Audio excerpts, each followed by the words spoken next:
し、横浜港イベントクラスの続いてはバヒナゴリラの登場です。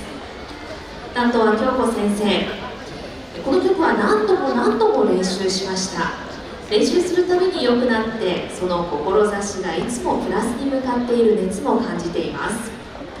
私もバヒネのみんなのこと、私もバヒネのみんなとこの曲を一緒に踊りたいなと練習を見ていて思うことがありました。応援しています。頑張ってね。それでは横浜港のイベントクラスバヒネゴリラウでオバイ、どうぞ。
拍手をお送りください。